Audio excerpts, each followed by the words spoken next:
जय मसीह की। मसीह में मेरे प्यारे भाई और बहनों, मैं आपका भाई सूरज हमेशा की तरह आप सभी को एक बार फिर से सत्य की खोज में स्वागत करता हूं।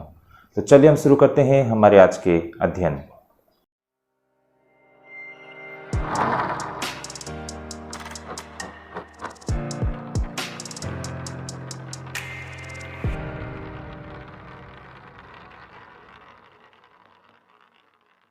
तो फिर से एक बार आप सभी को स्वागत है हमारे सत्य की खोज में। तो भाई और बहनों, हमारा जो आज का बाइबल अध्ययन करने का रहेगा वो प्रेरित का काम 6 अध्याय 8 से लेके 15 पद तक काफी रोचक विषय रहेगा। भाई और बहनों, अंत तक बने रहिएगा। और आज कुल मिलाकर हमारा 2 विषय रहेगा। हमारा जो आज का पहला विषय रहेगा वो इस तरह रहेगा, यहूदी उन पहले 7 डिक्कनों में से एक स्तिफनुस को क्यों गिरफ्तार करते हैं। भाई और बहनों, मैं एक बार फिर से कहना चाहूंगा, यहूदी उन पहले 7 डिक्कनों में से एक स्तिफनुस को क्यों गिरफ्तार करते हैं। आप सभी को याद होगा, इससे पहले की जो हमारी बाइबल अध्ययन थी उस अध्ययन में हमने देखा था कि किस तरह जब प्रारंभिक कलीसिया में, शुरुआती दौर की कलीसिया में, अर्ली चर्च में जब विश्वासियों के बीच में वाद विवाद होती है ना, हम देख सकते हैं कि उस कलीसिया में आमतौर पर 2 प्रकार के लोग होते थे, जो विदेशी यहूदी विश्वासी और या फिर यरूशलेम और फलस्तीन के जो यहूदी विश्वासी। इस तरह के 2 अलग अलग तरीके के लोगों के बीच के द्वारा बना हुआ एक कलीसिया थी उस समय की कलीसिया। यही कारण उन लोगों के बीच में जो प्रतिदिन की कलीसिया की जो जरूरत होती है, उन सारे बातों को लेकर जब वाद विवाद होती है तो प्रेरितों ने उन सारे समस्याओं को हल करने के लिए, उन सारे समस्याओं को देखभाल करने के लिए उन्होंने पहली बार 7 ऐसे सुनाम व्यक्तियों को चुना था, जिसे हम डिकन भी कह सकते हैं आज के समय में, या फिर आज के समय में हम उसे लोकल चर्च कमेटी मेंबर भी कहते हैं। तो इस तरह भाई और बहनों, कलीसिया के इतिहास में वो पहले 7 सुनाम व्यक्तियों को चुना गया था। अब आज का जो हमारा अध्ययन रहेगा भाई और बहनों, यह अध्ययन उन्हीं 7 में से एक था जो जिसका नाम स्तिफनुस या फिर स्टेफन कहा जाता है। तो उस डिकन यानी कि वो एक स्तिफनुस को यहूदी क्यों गिरफ्तार करते हैं, क्या कारण था उन 7 सुनाम व्यक्तियों में से एक स्तिफनुस को यहूदी गिरफ्तार करते हैं, इसके पीछे कारण क्या था। इन सारे बातों को हम समझने के लिए आज ये अध्ययन को करते हैं। काफी रोचक विषय हैं भाई और बहनों, अंत तक बने रहिएगा। इससे पहले की जो हमारे वीडियो से आप हमारे प्लेलिस्ट से देख सकते हैं, और हम जो आज अध्ययन करते हैं उसे बिल्कुल हम व्यवहारिक तरीके से, बिल्कुल प्रैक्टिकल टीचिंग और सत्य और तथ्य के साथ आपके सामने हम रखने जा रहे हैं, ताकि हम बाइबल से जुड़ी जो रहस्य होते हैं, जो सच्चाई होती है, उसे हम आसानी से समझ सके। तो भाई और बहनों, अंत तक बने रहिएगा, विदाउट स्किप करके देखिए, वरना हम कड़ी को जोड़ नहीं पाएंगे। और अब तक आप में से किसी ने सब्सक्राइब नहीं किया है हमारे चैनल को, तो जरूर सब्सक्राइब करें, इसे शेयर भी करें, ताकि बहुत लोगों तक पहुंच सके और आपको सही समय पर नोटिफिकेशन मिल सके। तो चलिए भाई और बहनों, हम शुरू करते हैं हमारे आज के अध्ययन को। जैसा मैंने कहा था, हमारा आज का पहला विषय रहेगा, यहूदी उन पहले 7 डिक्कनों में से एक स्तिफनुस को क्यों गिरफ्तार करते हैं। वो 7 जो सेवक थे ना, जिन्हें चुना गया था प्रेरितों के द्वारा कलीसिया के प्रतिदिन के जरूरत को देखभाल करने के लिए, उनमें से एक स्तिफनुस यानी कि स्टेफन, उन्हें क्यों यहूदी गिरफ्तार करते हैं। पहले इस विषय को हम समझ लेंगे, उसके बाद हमारे आज के दूसरे विषय के साथ हम जाएंगे। तो चलिए सबसे पहले इस विषय से संबंधित जो हमारा वचन है उसे हम पढ़ते हैं। तो हमारा वचन रहेगा, जैसे मैंने कहा, प्रेरित का काम 6 अध्याय 8 पद से लेके 15 पद तक। आइए हम इसे पढ़ना शुरू करते हैं। तो यहाँ पर इस प्रकार लिखा है, स्तिफनुस अनुग्रह और सामर्थ्य में परिपूर्ण होकर लोगों में बड़े बड़े अद्भुत काम और चिन्ह दिखाया करता था। भाई और बहनों, स्तिफनुस के विषय में कहा गया है कि वो बड़े बड़े और अद्भुत काम किया करते थे, लेकिन हम सब जानते हैं ये डिक्कन, उन 7 डिक्कनों में से एक था ये स्तिफनुस। उन्हें कलीसिया के प्रतिदिन के जरूरत को देखभाल करने के लिए चुना गया था, लेकिन यहाँ पर लिखा गया है कि वो बड़े बड़े अद्भुत काम भी क्या करते थे और चिन्ह दिखाया करते थे, यानी कि मिरेकल्स किया करते थे। आगे हम देखते हैं, तब उस आराधनालय में से जो लिबर्तिनों की कहलाती थी। अब भाई और बहनों, ये लिबर्तिनों ये कौन है भाई और बहनों, इसे भी हम जानेंगे। तो इस प्रकार यहाँ पर तब उस आराधनालय में से जो लिबर्तिनों की कहलाती थी और कुरेनी और सिदकिया और किलकिलिया और एशिया के लोगों में से कई एक उठकर स्तिफनुस से वाद विवाद करने लगे। तो भाई और बहनों, यहाँ पर हम देख पाते हैं कि स्तिफनुस गवाही दे रहे थे, है ना, उस सत्य और तथ्य को लोगों के सामने रख रहे थे। तो इसी बात पर अलग अलग जगह से आए हुए यहूदी मत के लोग, है ना, स्तिफनुस के साथ वाद विवाद कर रहे हैं। हमें ये जान पड़ता है कि शायद स्तिफनुस अकेले थे, लेकिन वो इतने सारे लोगों से घिरा हुआ था और उनके साथ वचन पर तर्क विवाद कर रहे थे भाई और बहनों। परंतु उस ज्ञान और उस आत्मा का जिससे वह बातें करता था, वह सामना न कर सके। कहने का तात्पर्य, जैसे मैंने कहा, स्तिफनुस अकेले थे और वो इतने सारे लोगों के साथ घिरा हुआ था। हर कोई उस पर दबाव डाल रहे थे, उस पर हमला कर रहे थे, लेकिन फिर भी वे स्तिफनुस को दबा नहीं पा रहे थे। कारण इसका सीधा सा था, क्योंकि स्तिफनुस आत्मा के द्वारा बोल रहा था, है ना। तो स्तिफनुस भले ही अकेले थे, लेकिन उनका सामना बाकी लोग नहीं कर पा रहे थे। इस पर उन्होंने कई लोगों को उभारा जो कहने लगे कि हमने इसको मूसा और परमेश्वर का विरोध में निंदा की बातें कहते सुना है। तो यहाँ हम देख पाते हैं, जब लोग उससे वचन पर, तथ्य पर तर्क विवाद नहीं कर पाए, तो लोग उसके विरोध में झूठी गवाही देना शुरू कर दिए ना। लोगों ने दूसरे को उभारा और उस पर मूसा और परमेश्वर की विरोध और निंदा करने का आरोप लगाया। और आगे जैसे कि 6 के 12 में लिखा गया है, और लोगों और प्राचीनों और शास्त्रियों को भड़काकर चढ़ आए और उसे पकड़कर महासभा में ले गए। तो हम देख पाते हैं इस तरह से वे सारे लोग जो थे वहाँ पर, उन्होंने शायद प्राचीनों और शास्त्रियों को स्तिफनुस के विषय में बताई और वे लोग भी भड़क कर वहाँ पर आए और उसे पकड़कर गिरफ्तार करके, कह सकते हैं कि महासभा में ले गए और झूठे गवाह खड़े किए। भाई और बहनों, याद रखिए, झूठे गवाह, यानी कि स्तिफनुस के विषय में भी झूठे गवाह खड़ा किया गया है। याद रखिए, यीशु मसीह के साथ भी इन्होंने कुछ ऐसा ही एक समय में किया था और आज स्तिफनुस के साथ भी यही कुछ वो लोग कर रहे हैं। उसके विरोध में झूठे गवाह खड़ा किया है, जैसे कि 6 के 13 में हम यहाँ देख पाते हैं। और झूठे गवाह खड़े किए जिन्होंने कहा कि यह मनुष्य इस पवित्र स्थान और व्यवस्था के विरोध में बोलना नहीं छोड़ता, क्योंकि हमने उसे यह कहते सुना है कि यही यीशु नासरी इस जगत को ढा देगा और उन रीति को बदल डालेगा जो मूसा ने हमें सौंपी है। तब सब लोगों ने जो सभा में बैठे थे उसकी ओर ताक कर उसका मुखड़ा स्वर्गदूत का सा देखा। तो भाई और बहनों, जब लोगों ने स्तिफनुस के ऊपर झूठे आरोप लगा रहे थे, उसी दौरान लोगों ने ये भी देखा कि स्तिफनुस का जो चेहरा था वो बिल्कुल स्वर्गदूत की तरह उनके चेहरे से किरण निकल रहे थे ना, बिल्कुल चमकदार हो गया था। उसके चेहरे से ज्योति प्रकट हो रहे थे। तो लोगों ने ये सब चीज़ को भी स्तिफनुस में देखा था भाई और बहनों। तो ये सारे घटना हम देख पाते हैं कि स्तिफनुस को गिरफ्तार करने से संबंधित। भाई और बहनों, इसे हम थोड़ी गहराई से अध्ययन करेंगे, तभी हमें इसकी जो भयावहता और हकीकत को हम समझ पाएंगे। तो आइए भाई और बहनों, अब इसे हम विस्तार से अध्ययन करना शुरू करते हैं।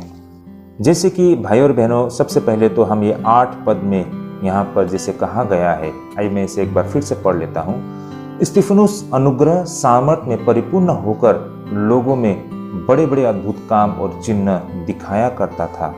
तो भाई और बहनों, स्तिफनुस एक यूनानी भाषा बोलने वाला यहूदी था। जैसे मैंने शुरुआत में कहा, वो पहला उन 7 चुने हुए सहयोगियों में से एक था। उसका काम गरीब विश्वासियों को भोजन और जरूरतों को देखना और देखभाल करना था। उन दिनों में परमेश्वर स्तिफनुस के जरिए अपने सत्य को और सामर्थ को प्रदर्शित कर रहा था। परमेश्वर जैसे चाहे वैसे हमारी प्रयोग कर सकते हैं। वो हमें स्तिफनुस की तरह कलीसिया में अन्य किसी भी वैवाहिक कार्य में लगा सकते हैं। भाई और बहनों, सबसे पहली बात तो मैंने शुरुआत में कहा था, स्तिफनुस उन 7 में से एक था ना। वो एक डिकन था, यूनानी भाषा बोलने वाला यहूदी। भाई और बहनों, उन्हें इसलिए चुना गया था कि कलीसिया में कुछ गड़बड़ी चल रहा था, उनमें वाद विवाद हो रहा था ना, मतभेद था। उसे हल करने के लिए, उनके प्रतिदिन की जरूरत को पूरा करने के लिए प्रेरितों ने विशेष करके 7 सुनाम व्यक्तियों को चुना था, क्योंकि प्रेरितों के लिए ये संभव नहीं था कि इन सारी चीज़ों को देखभाल कर सके, क्योंकि प्रेरितों का पूरा ध्यान सुसमाचार प्रचार करने में और गवाही देने में रहता था। यही कारण उन्होंने 7 ऐसे सुनाम व्यक्तियों को चुना था। लेकिन अब हम यहाँ पर क्या देख पाते हैं कि स्तिफनुस भी अद्भुत काम और चिन्ह दिखाते हुए हमको दिखाई पड़ते हैं। तो भाई और बहनों, ये एक बहुत ही सुंदर बातें हैं। परमेश्वर अपने दास को किसी भी तरीके से प्रयोग कर सकता है। भाइयों बहनों, हो सकता है उस व्यक्ति को कलीसिया के प्रतिदिन के देखभाल के लिए चुना गया था, लेकिन वो भी उन प्रेरितों की तरह जरूरत पड़ने पर अद्भुत काम और चिन्ह दिखा रहे थे। तो जब प्रभु को इस्तेमाल करना होता है तो वो किसी भी प्रकार से, किसी के जरिए भी वो कर सकता है, अगर वो व्यक्ति योग्य व्यक्ति हो, है ना। अगर वो व्यक्ति परमेश्वर के प्रति समर्पित और आज्ञाकारी व्यक्ति हो तो परमेश्वर उसे जरूर प्रयोग में लाते हैं। यही कुछ स्तिफनुस के साथ भी होते हुए हमको दिखाई पड़ते हैं ना, क्योंकि देखा जाए तो उसे कलीसिया के प्रतिदिन की जरूरत को देखभाल करने के लिए चुना गया था, लेकिन परमेश्वर उनके द्वारा अद्भुत और चिन्ह दिखा रहे थे। ये बातें हमको यहाँ पर सबसे पहले समझना होगा। और जैसे कि भाई और बहन, आगे हम देख पाते हैं 9 और 10 पद में, जैसे कि पहला तो यहाँ पर लिबर्टिनो यानी कि फ्रीडमैन कहा गया है। आइए हम एक बार फिर से पढ़ लेते हैं, जैसे 9 और 10 पद में।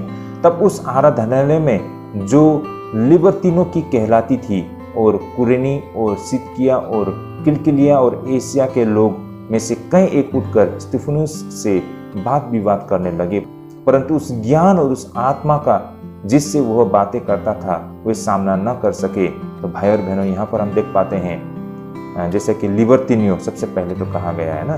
तो भाई और बहनों, ये लिबर्टिनो यानी कि उन्हें फ्रीडमैन कहा जाता है। ये फ्रीडमैन एक समय में गुलाम थे, लेकिन उनके स्वामियों ने उन्हें मुक्त कर दिया था। भाई और बहनों, इन फ्रीडमैन लिबर्टिनियों में से वे यहूदी भी शामिल थे जिनके पूर्वज एक समय में गुलाम थे। अब यहाँ पर यही फ्रीडमैन लिबर्टिनियों ने स्तिफनुस को नापसंद किया था अन्य यहूदियों के साथ मिलकर, लेकिन फिर भी वे स्तिफनुस को तथ्य और सत्य पर तर्क करने पर वे स्तिफनुस को नहीं हरा पाए। या फिर हम इसे इस प्रकार कह सकते हैं कि स्तिफनुस पर दबाव नहीं डाल पाए। यह इसलिए था क्योंकि स्तिफनुस का संदेश पवित्र आत्मा की ओर से आया हुआ था। आप सभी को याद हो, एक बार प्रभु यीशु मसीह ने कहा था कि वह अपने चेलों को वचन और ज्ञान देगी, और एक बार प्रभु यीशु मसीह ने यह भी कहा था कि उनके वे विरोधी उनके खिलाफ बहस नहीं कर पाएंगे। लूका रचित सुसमाचार 21 अध्याय 15 पद में इन बातों को दर्ज किया गया। आइए मैं इसे एक बार आप सभी के लिए पढ़ना चाहूंगा, जैसा यहाँ लिखा है, क्योंकि मैं तुम्हें ऐसा बोल और बुद्धि दूंगा कि तुम्हारे सब विरोधी सामना या खंडन न कर सकेंगे। तो भाई और बहनों, यही कारण है जब हम पवित्र आत्मा से भरिपूर्ण होते हैं तो हम भाई और बहनों जीवित गवाही दे पाते हैं। वो जो गवाही होती है वो हमारी समझ और बुद्धि से नहीं होता है, बल्कि पवित्र आत्मा हमारे द्वारा बोलते हैं, हमें वो बोलने की साहस देते हैं, है ना, वो हमें समझ देते हैं, वो शब्द प्रभु हमें देते हैं। तो यही बात यहाँ पर प्रभु यीशु मसीह बोलते हैं ना, क्योंकि मैं तुम्हें ऐसा बोल और बुद्धि दूंगा कि तुम्हारे सब विरोधी सामना या खंडन न कर सकेंगे। अब यही चीज हम स्तिफनुस में पूरा होते हुए देख पाते हैं। इनफैक्ट आज तक हमने बहुत सारे लोगों में ये सारे बातें, इन वचनों को पूरा होते हुए हमने देख पाया है। बिल्कुल साधारण व्यक्ति है, लेकिन जब वो बोलना शुरू करते हैं तो अच्छे से अच्छे लोग उनके सामने खड़े नहीं हो पाते हैं, है ना। भाई और बहनों, बहुत समय पर हम में से ऐसे लोग होते हैं जो गवाही दे नहीं पाते हैं, है ना, या फिर जब हम पर अन्य विश्वासी लोग दबाव डालते हैं तो उसका उत्तर सही तरीके से कैसे देना होता है हमें समझ में नहीं आते हैं। यही कारण कुछ लोग भड़क जाते हैं या फिर उत्पटांग हरकत करते हैं। इससे क्या हो जाता है कि हमारा पक्ष ढीला पड़ जाता है ना, हम कमजोर पड़ जाते हैं।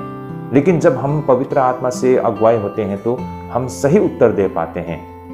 तो यही है भाई और बहनों, हम विश्वासियों को अन्य विश्वासियों की तरह बड़बड़ाना नहीं चाहिए, है ना। हमें अपने संतुलन नहीं खोना चाहिए, बल्कि हमें बिल्कुल व्यवहारिक तरीके से सटीक उत्तर देना देना होता है। और ये तभी संभव हो सकता है जब हमें पवित्र आत्मा वो बोल देती है ना, वो बुद्धि देती है भाई और बहनों।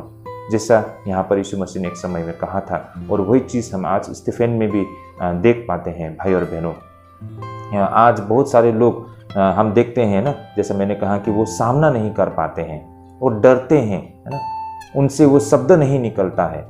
उदाहरण के लिए मैं बोलता हूँ, बहुत समय पर लोग बोलते हैं कि तुम लोग यहाँ पर क्यों यीशु मसीह के विषय में प्रचार करते हो ना, ऐसा क्यों करते हो, तुम्हें किसने इसे ये अधिकार दिया है कि तुम लोग यहाँ पर यीशु मसीह के विषय में प्रचार करें।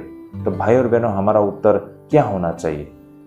हमारा उत्तर ये होना चाहिए कि संविधान ने हमको ये प्रोविजन दिया है ना, संविधान ने हमको ये अधिकार दिया है कि हम अपने आस्था को, हमारे विश्वास को हम दूसरों को बता सके, है ना।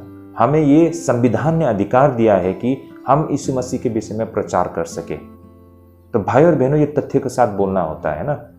अगर आपकी इस बात को कोई नकारता है तो वो गलत होगा भाई और बहनों, क्योंकि इस देश में संविधान से कोई बड़ा नहीं है और उसी संविधान ने आप और हम सभी को अपने अपने विश्वास को प्रचार करने का हमें अधिकार दिया हुआ है। तो भाई और बहनों, जब कोई हमसे ये पूछता है कि किस अधिकार से तुम यहाँ पर प्रचार कर रहे हो, तो हमारे साथ उसका ये उत्तर होना चाहिए कि संविधान ने हमको ये अधिकार दिया है कि हम अपनी आस्था को लोगों के सामने प्रचार करें। और इसी प्रकार बहुत सारे लोग ये इल्ज़ाम लगाते हैं कि तुम लोग विदेशी धर्म का प्रचार कर रहे हो। तो उस समय हमें किस तरह से सटीक उत्तर देना होता है? भाई और बहनों, अगर हम पवित्र आत्मा से भरीपूर्ण हो तो हमारे पास उसका उत्तर होता है। भाई और बहनों, उस व्यक्ति को किस तरह उत्तर देना होता है, परमेश्वर ठीक समय में हमारे द्वारा बोलते हैं। भाई और बहनों, अगर पूछते हैं कोई ना, ये हम पर इल्ज़ाम लगाते हैं कि क्यों तुम विदेशी धर्म को प्रचार करते हो, तो भाई और बहनों, हमें ये उत्तर देना होता है कि धर्म कोई भी विदेशी और स्वदेशी नहीं होता है ना। परमेश्वर परमेश्वर होता है, वो किसी भी देश का एक परमेश्वर नहीं होता है ना। जिस तरह सूर्य सारे देश के लिए होता है ना, उसी तरह परमेश्वर भी सारे देश के लिए होता है। जिस तरह स्वर्ग एक ही है, नरक एक ही है, उसी तरह परमेश्वर भी एक ही है। कोई भी परमेश्वर देशी और विदेशी नहीं होता है। यह हमको बोलना आना चाहिए। लोग बोलते हैं कि तुम लोग धर्म परिवर्तन करते हो। भाई और बहनों, हमारे पास ये उत्तर होना चाहिए कि हम किसी का धर्म परिवर्तन नहीं करता है। धर्म तो हमारे पास है। भाई और बहनों, धर्म किसे कहते हैं? धर्म बोलने का मतलब है दूसरों की सेवा करना, है ना। तो धर्म तो हमारे पास है। धर्म परिवर्तन का मतलब क्या है? धर्म परिवर्तन का मतलब होना है कि नास्तिक होना, धर्म को छोड़कर नास्तिक होना, उसे धर्म परिवर्तन कहता है। भाई और बहनों, हमने धर्म परिवर्तन नहीं किया है। धर्म हमारे पास ही है, लेकिन हमारे आस्था परिवर्तन हो गया है ना। धर्म हमारे पास वही धर्म है, हमने किसी धर्म को नहीं छोड़ा है, लेकिन धर्म हमारे पास है, हमने अपनी आस्था को बदला है।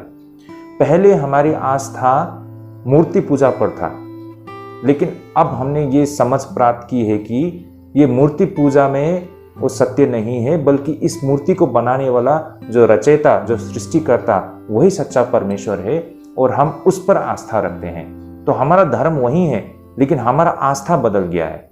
पहले हमारा आस्था मूर्ति पूजा पर था, लेकिन सत्य को हमने समझा है। आज हमारा आस्था जीवित परमेश्वर, जो हम सबका सृष्टि करने वाला, हम किसी पत्थर को नहीं पूछते, हम किसी जानवर को नहीं पूछते, बल्कि इसे सृष्टि करने वाला सृष्टिकर्ता, रचयिता को हम पूछते हैं, जिसने आप और हमको रचा है, आप और हमको सृष्टि किया है, उसे हम पूछते हैं, उस पर हम आस्था रखते हैं।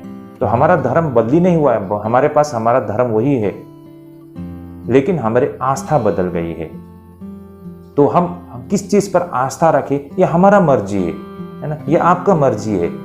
आप नहीं तय कर सकते हो कि मुझे किस पर आस्था रखनी है। तो भाई और बहनों, इस तरह से जवाब देना, उत्तर देना, ये तभी हो सकता है जब पवित्र आत्मा हमारे द्वारा बोलते हैं, है ना। जब सचमुच में हम ऐसे लोगों का सामना करता है और जब वो हम पर हमला करते हैं, तो उन्हें किस तरह उत्तर देना है, ये परमेश्वर पवित्र आत्मा हमारे द्वारा बोलते हैं। लेकिन वो उसी व्यक्ति के द्वारा बोलते हैं जिन्होंने अपने जीवन को परमेश्वर के सामने समर्पण किया है ना, जिन्होंने अपने जीवन को परमेश्वर के सामने समर्पण किया है, जो परमेश्वर के प्रति आज्ञाकारी है, जो परमेश्वर में आस्था और विश्वास रखता है ना, भरोसा रखता है।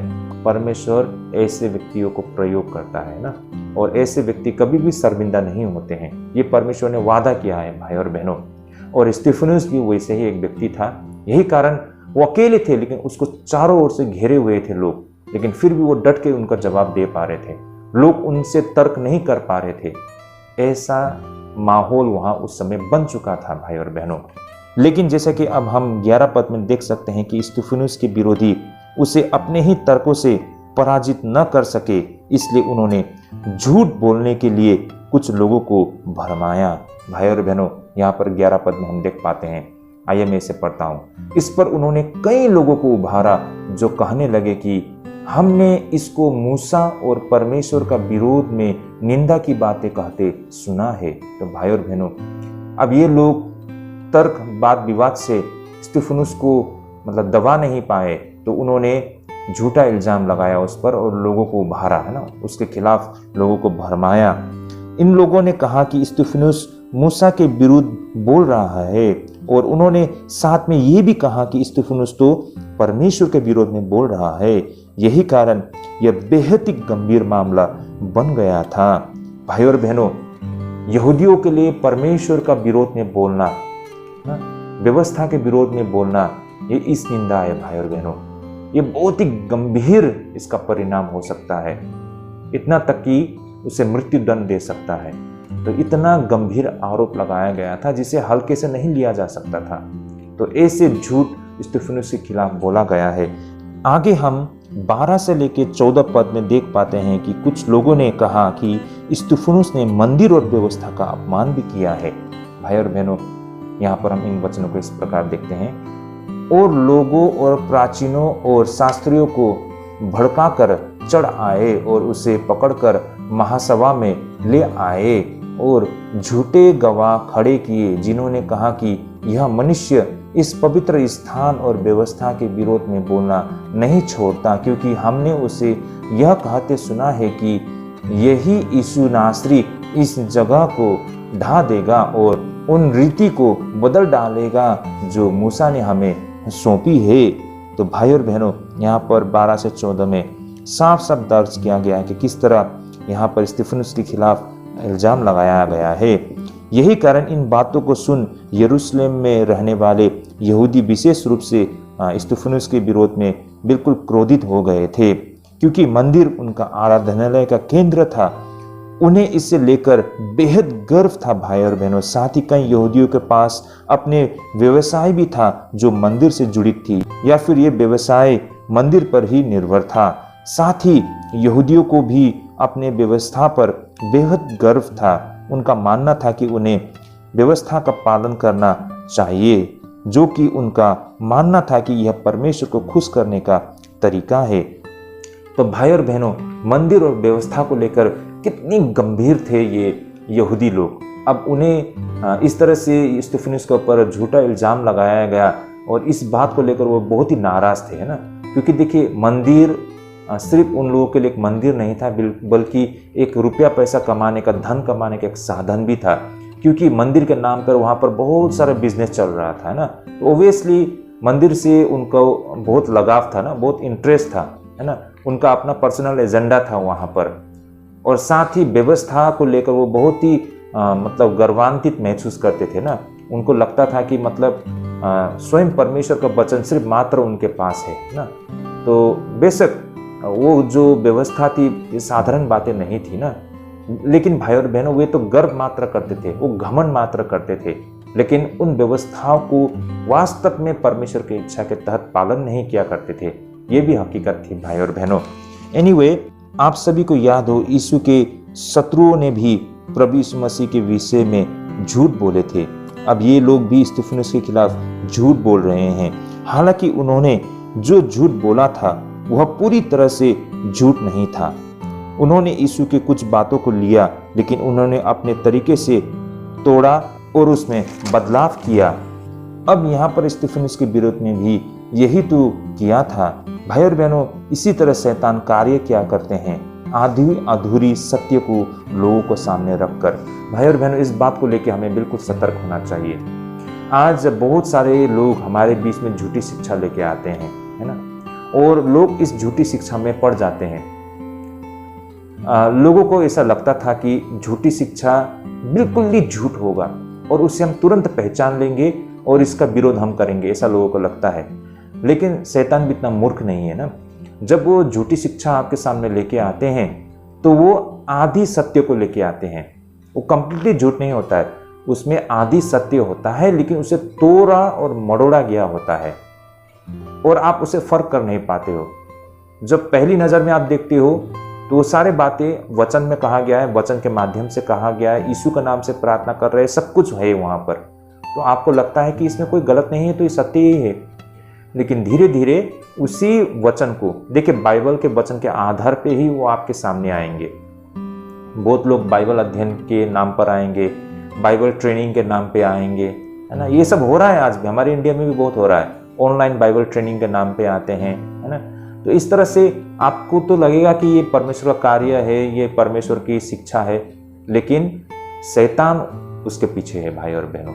वो झूठी शिक्षा देते हैं, वो आधी बातें सत्य आपके सामने रखते हैं, आप सोचते हैं वही सारे सच्चे है, लेकिन बाद में धीरे धीरे आपको वो अपने कब्जे में ले लेते हैं और आपको पता ही नहीं चलता है कि आप शैतान के अधीन में रह के शैतान को विरोध कर रहे हो। ये नहीं हो सकता है भाई और बहनों। और ऐसा आज हमको हर जगह दिखाई पड़ रहा है। बहुत सारे, जैसे जेहोवा विटनेस है, 7 डे से सर्वशक्तिमान परमेश्वर कलीसिया है, माता यरूशलेम है, सिंगचोंगजी है, गुड न्यूज़ मिशन है, मतलब अनगिनत ऐसे आज संस्था, मैं इसे चर्च नहीं कहूँगा, संस्था आज मौजूद है ना। तो इनका शिक्षा ये आधा अधूरा सत्य पर जुड़ित होता है। शैतान इसी तरह से लोगों को भरमाता है, यह नया नहीं है, बिल्कुल शुरुआत से हमको दिखाई पड़ता है। इवन आदम और हव्वा को भी उन्होंने आधा सच तो बताया था ना, कंप्लीटली झूठ तो नहीं बोला था। जो बोला था उसमें आधा अधूरा सच था, जिसको मैनिपुलेट किया था, उसको तोड़ मरोड़ कर इस तरह से भरमा दिया लोगों को कि लोग तो सोचते रह गए कि ये वो सच्चाई के साथ में है, लेकिन वास्तव में वे कब के शैतान के अधीन हो चुके हैं, है ना। तो हमें बहुत ही होशियार रहना चाहिए भाई और बहनों। अब स्टीफनिस को और यीशु मसीह को भी उन्होंने यही किया है ना, आधी बातों को लेकर जो इल्जाम यहाँ पर लगाया गया है, ये सारे बातों को एक समय में सचमुच यीशु मसीह ने कहा था, स्टीफनिस ने भी कहा था, लेकिन ये आधा अधूरा बातों को ही वो वहां पर रखते हैं और बाकी बातों को वो तोड़ मरोड़ देते हैं कि उसका गलत प्रयोग किया जाए ना, उसका गलत अर्थ निकाला जाए। चलिए भाई और बहनों, वचन का माध्यम से इन बातों को हम समझने का प्रयास करते हैं। जैसे कि यीशु मसीह ने ये बातें कब और कैसे और कहाँ कही थी। मरकुस 13:2 में देखिए यीशु मसीह ने क्या कहा था। यीशु ने उससे कहा, क्या तुम ये बड़े बड़े भवन देखते हो? यहाँ पत्थर पर पत्थर भी बचा न रहेगा जो ढाया न जाएगा। ऑफकोर्स ये बात यीशु मसीह ने कही थी। यूहन्ना 2:19 में देखिए भाई और बहनों, जैसा कि यहाँ पर दर्ज किया गया है। यीशु ने उनको उत्तर दिया कि इस मंदिर को ढा दो और मैं उसे 3 दिन में खड़ा कर दूंगा। तो भाई और बहनों देखिए, ये सारे बातें स्वयं यीशु मसीह ने तो कही है ना। अब उन्हीं बातों को लेकर यीशु पर इल्जाम लगाया गया था। वो सबूत चाहते थे। वास्तव में यीशु अपने देह के विषय में बता रहे थे। उसका देह एक मंदिर था भाई और बहनों। अब यहाँ पर स्टीफनुस ने भी यीशु के शब्दों को ही दोहराया है, जैसे कि हम 13 से लेके 14 पद में हम देख पाते हैं ना। आइए फिर से एक बार इसे हम पढ़ लेते हैं, जैसा यहाँ लिखा है। और झूठे गवाह खड़े किए, जिन्होंने कहा कि यह मनुष्य इस पवित्र स्थान और व्यवस्था के विरोध में बोलना नहीं छोड़ता, क्योंकि हमने उसे यह कहते सुना है कि यही यीशु नासरी इस जगह को ढा देगा और उन रीति को बदल डालेगा जो मूसा ने हमें सौंपी है। तो भाई और बहनों, हम सब जानते हैं यीशु मसीह ने वास्तव में ये बातें किस संदर्भ में कहा था ना। यीशु मसीह ने वास्तव में अपने देह के विषय में कहा था, क्योंकि यीशु मसीह का देह वो मंदिर था और 3 दिन बाद में ना वो फिर से जीवित हो गया था। तो यही बातों को यहाँ पर कहा गया है कि उस मंदिर को खड़ा किया जाएगा। तो जैसे कि यीशु मसीह ने कहा था ना, इस मंदिर को ढा दो और मैं उसे 3 दिन में खड़ा कर दूंगा। तो भाई और बहनों, ये 3 दिन में खड़ा करने का मतलब उस देह से संबंधित था ना। इस देह को नाश कर दो और फिर से दोबारा ना वो खड़ा हो जाएंगे, 3 दिन बाद में जीवित हो जाएंगे।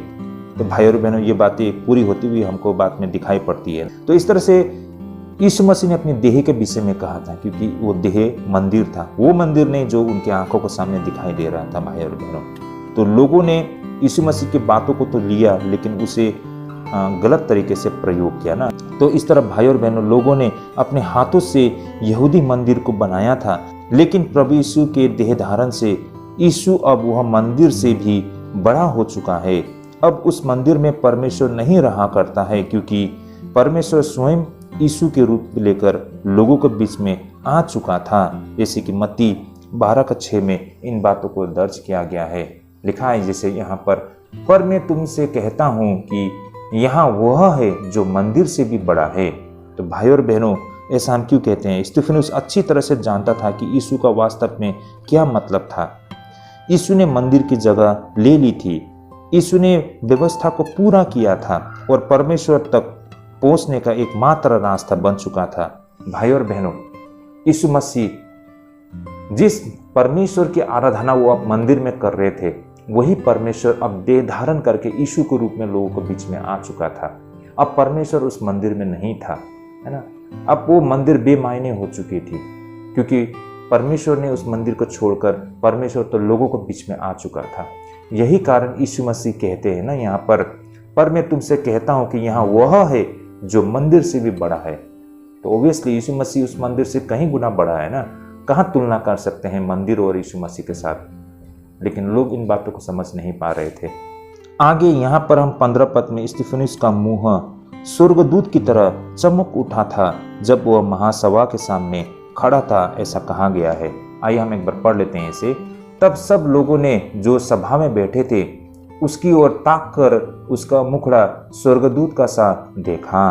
तो भाई और बहनों, आप सभी को याद हो, जब मूसा ने व्यवस्था को सिनाई पर्वत से नीचे उतारा था, उस वक्त उसके चेहरे पर भी चमक आ गई थी। निर्गमन 34:29 में इन बातों को दर्ज किया गया है। जब मूसा साक्षी की दोनों तख्तियां हाथों में लिए हुए सीने पर्वत से उतरा आता था, तब यहोवा के साथ बातें करने के कारण उसके चेहरे से किरणें निकल रही थी, परंतु वह यह नहीं जानता था कि उसके चेहरे से किरणें निकल रही है। बेशक वो अपने चेहरे को खुद देख नहीं पाएंगे, लेकिन लोग मूसा में ये सारी चीज देख पा रहे थे ना। उसका चेहरा बहुत ज्योति सा मतलब उज्जवल हो गया था ना, उसके चेहरे से किरण निकल रहे थे, ऐसा कहा गया है। तो भाई और बहनों, कहने का तात्पर्य स्तिफनुस और मूसा दोनों के चेहरे चमक उठे थे। इससे पता चलता है कि परमेश्वर ने उन्हें मंजूरी दे दी थी। तो भाई और बहनों, हम इसे इस तरह ले सकते हैं कि क्यों स्तिफनुस का चेहरा स्वर्गदूत की तरह चमक उठा था ना, मतलब उज्जवल हो गए थे। इसका कारण ये था भाई और बहनों कि परमेश्वर उसे सहमति दे रहे थे ना।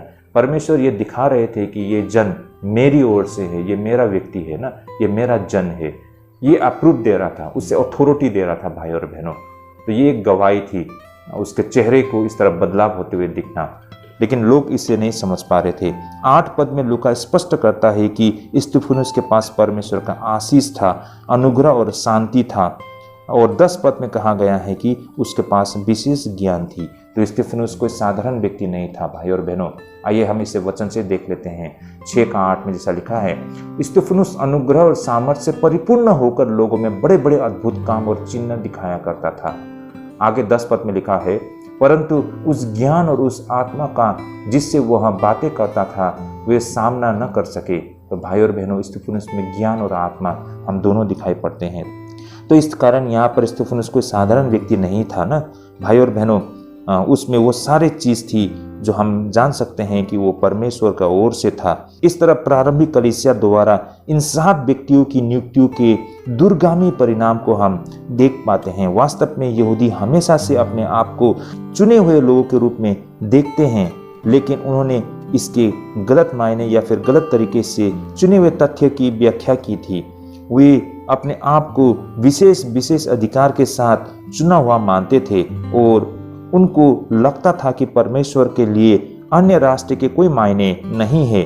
तो भाई और बहनों, वास्तव में भाई और बहनों, होता ये है कि ये जो यहूदी थे वे अपने आप को हमेशा चुना हुआ लोग के रूप में देखते थे। अब चुने हुए लोग हमने कई बार सुने हैं ना, यहूदी लोग चुने हुए जाति है। लेकिन भाई और बहनों, इसकी जो मायने हैं उन्होंने इसकी गलत व्याख्या की थी, उनकी समझ गलत थी। भाई और बहनों, उनका तो ये मानना था कि परमेश्वर ने उन्हें विशेष अधिकार के साथ उन्हें चुना है ना, और उन लोगों को लगता था कि पर उनका परमेश्वर मात्र उनका है ना, परमेश्वर मात्र उनका है और परमेश्वर किसी अन्य देश से कोई उनका रिश्ता नहीं रखता है भाई और बहनों। उनका तो यह भी मानना था कि अन्य जातियों को नरक की आग के लिए ईंधन के रूप में बनाया गया है। सोचिए उनकी समझ कितनी मतलब निचले स्तर की सोच थी ना। उनको लगता था कि अन्य जाति तो नरक में जो आग जलती है उस आग को जलाने का ईंधन के रूप में वो इस्तेमाल किया जाएगा, अन्य जातियों को ना एक लकड़ी की तरह इस्तेमाल किया जाएगा। उनका ये भी मानना था कि आने वाला समय में ये सारे अन्य जाति यहूदी जाति का सेवा करेंगे ना, उनके अधीन में रहेंगे, उनकी दास बन के रहेंगे। मतलब वो अपने आप को बहुत महान मतलब ऊंचे दर्जे के लोग सोचते थे। जिस तरह से एक समय में हिटलर ना, नाजियों का ऐसा ही सोच था कि जर्मन लोग बहुत ही सुपीरियर ह्यूमन बीइंग, मनुष्यों में से भी बहुत ही मतलब रिफाइंड, मतलब बहुत ही जब लोगों में जैसे जैसे परिवर्तन होते गया ना, तो एकदम स्पेशल लोग ना, एकदम बोल सकते हैं रिफाइन होकर जो निकले हुए जर्मन लोग थे ना। जर्मन लोग को वो मानते थे कि बहुत ही ऊंचे कोटि के लोग है ना। इनफैक्ट जैसे कि ब्राह्मण लोग भी, जो ब्राह्मण लोग बहुत समय में सोचते हैं कि वे ऊंचे कोटि के लोग ही हैं, मतलब ऊंचे कोटि के इंसान है ना। उनमें बहुत सारे क्वालिटी है, वो क्वालिटी किसी में नहीं मिलता है ना। वो लोग बहुत ही ऊंचे कोटि के लोग होते हैं। तो इस तरह की सोच एग्जैक्टली ये यहूदियों में भी था, है ना। उनको लगता था कि बहुत ही सुपीरियर ना, बहुत ही महान लोग है वे लोग, है ना। बहुत ही मतलब बेस्ट क्वालिटी का, मतलब बहुत ही अच्छे मतलब क्वालिटी के वे लोग इंसान है, ऐसे मतलब बहुत सुपीरियर फीलिंग उनको लगता था, है ना। और बाकी लोगों को तो वो बिल्कुल निचले दर्जे के हिसाब से। एक जमाने में जैसे, इनफैक्ट आज भी है लेकिन कम है, लेकिन एक जमाने में जैसे कि ब्राह्मण लोग जो शूद्र लोगों को होते हैं बहुत ही निचले नजरों से देखा करते हैं ना, मतलब शेड्यूल कास्ट के लोगों को छोटी जाति बोलते हैं, उनसे बहुत घृणा करते हैं ना। मतलब उनको घर के अंदर आना नहीं देते हैं, उनके छुए बर्तन को वो नहीं छूते हैं, है ना। मतलब बहुत ही घृणादायक, मतलब जैसे कि उनको एक इन्फेक्शन ना, एक बैक्टीरिया की तरह उनको ट्रीट करते हैं। उसी तरह यहूदी भी अन्य जातियों को ट्रीट किया करते थे ना। तो उनका ऐसा सोच था भाई और बहनों।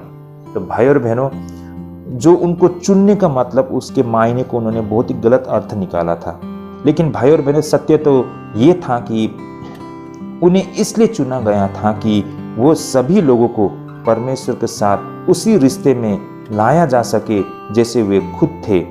इस तरह ये उन लोगों के लिए कठोर सत्य था जो खुद को चुने हुए लोग मानते थे। और यह कोई आश्चर्य की बात नहीं थी कि जब उन्होंने उन्हें सुना तो वे क्रोधित हो गए। यानी कि इन यहूदियों ने स्तिफनुस से ये सारे बातें सुनी तो वे लोग क्रोधित हो गए। वे सारे स्तिफन के तर्कों का सामना नहीं कर पा रहे थे, इसलिए यहूदियों ने बल का सहारा लिया और स्तिफनुस को गिरफ्तार कर लिया। इस तरह भाई और बहनों, स्तिफनुस की सेवा की अवधि बहुत ही कम था। भाई और बहनों, जब ये यहूदी है ना, जो अपने आप को बहुत बुद्धिजीवी, बहुत महान ना, उस व्यवस्था की देखभाल करने वाले, मंदिर का देखभाल करने वाले ना, ऐसे उच्च कोटि के लोग अपने आप को समझते हैं। अब ये लोग अपने व्यवस्था को लेकर स्तिफनुस के साथ, जो साधारण व्यक्ति के साथ तर्क नहीं कर पा रहे थे, तो उनको अपने ईगो में इसका हर्ट होता है ना। मतलब उन्होंने इसको मतलब बहुत ही बुरे तरीके से लिया। अब वे लोग वाद विवाद करके, तर्क करके उसको दबाव डाल नहीं पा रहे थे, तो उन्होंने स्तिफनुस को गिरफ्तार कर लिया, बल प्रयोग किया है। तो भाई और बहनों, इस तरह से स्तिफनुस का जो सेवकाई बहुत ही छोटी अवधि के था। तो ये था भाई और बहनों आज का ये पहला विषय, स्तिफनुस, जो कि वो पहले 7 सुनाम व्यक्तियों में से चुना गया वो एक व्यक्ति था, है ना। वो पहले फर्स्ट 7 डिकन में से एक था भाई और बहनों, जिसे क्यों यहूदियों ने गिरफ्तार किया था, आप लोग इन बातों को समझ गए होंगे, है ना। भाई और बहनों, स्तिफनुस आत्मा से भरिपूर्ण होकर वो जीवित गवाही दे रहे थे, है ना। वो उन यहूदियों से वचन पर तर्क विवाद कर रहे थे ना, सत्य और तथ्य को रख रहे थे।